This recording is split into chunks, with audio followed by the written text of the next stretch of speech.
Principal, Monsieur le député de Bordua. Monsieur le Président, nous apprenons ce matin sous la plume de Denis Lessard que plusieurs enquêtes complétées par l'UPAC dorment depuis plusieurs mois au DPCP. Deux d'entre elles concernent l'opération Joug, dans laquelle l'UPAC enquête sur le financement politique illégal au sein du Parti libéral du Québec. Il y a un mois, on apprenait que c'est le Parti libéral lui-même qui aurait orchestré les stratagèmes de prête-nom en demandant des montants précis aux firmes de génie conseil pour financer sa caisse électorale. Les libéraux nous répètent sans cesse qu'ils rembourseront les sommes obtenues illégalement lorsque des accusations seront portées. Les compressions et l'improvisation libérale expliquent certainement en partie l'inaction du DPCP. Monsieur le Président, la ministre de la Justice peut-elle nous dire pourquoi il y a du sable dans l'engrenage qui a pour effet de retarder les accusations contre son parti? Madame la ministre de la Justice. Monsieur le Président, je l'ai dit et je le redis amicalement aux collègues de Bordua, il n'y a pas de compression dans le nombre de procureurs chargés de s'attaquer au crime, chargés de s'attaquer à la grande criminalité, chargés de s'attaquer au crime organisé.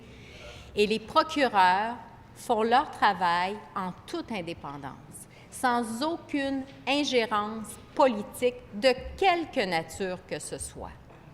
Monsieur le Président, le DPCP a été créé justement pour permettre que les procureurs chargés d'évaluer les différents dossiers de nature criminelle qui leur sont soumis puissent le faire à l'abri de toute forme d'ingérence politique et, j'ajouterais, Monsieur le Président, médiatique.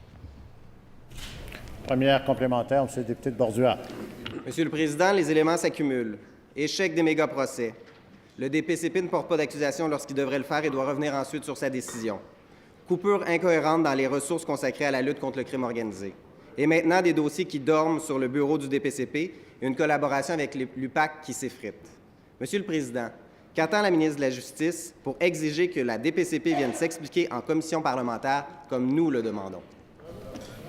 Madame la ministre de la Justice. Monsieur le Président, je comprends que le député de Bordua a soumis à l'attention du président de la commission parlementaire de la Commission des institutions une demande visant à commander que la directrice des poursuites criminelles et pénales puisse expliquer suite aux coupures de 40 d'effectifs. Monsieur le Président, je l'ai mentionné, je l'ai dit et je le redis, il n'y a pas eu de coupe dans les effectifs au DPCP. 597 procureurs en 2014, 599 en 2015. En terminant. C'est pas 40 de perte d'effectifs, ça. Deuxième complémentaire, Monsieur le député de Bordua. Monsieur le Président, il y a une chose qu'il faut que la ministre comprenne. Avec tous ces éléments d'information au cours des dernières semaines, les procureurs aux poursuites criminelles et pénales sont en train de perdre confiance dans le DPCP. La ministre de la Justice va-t-elle faire preuve de leadership pour rétablir la confiance des procureurs et du public dans le système de justice? Monsieur le Président, le gouvernement va-t-il prioriser l'intérêt public avant celui du Parti libéral et va-t-il lutter efficacement contre la corruption et le crime? Madame la ministre de la Justice.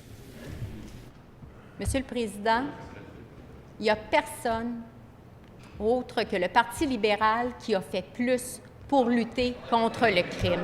Nous avons, Monsieur le Président, créé l'UPAC. Nous avons créé l'institution du directeur des poursuites criminelles et pénales. Nous avons adopté une série de lois qui visent justement à lutter contre le crime. Nous avons ajouté des effectifs pour lutter contre le crime économique. Ce sont des réalisations du Parti libéral du Québec.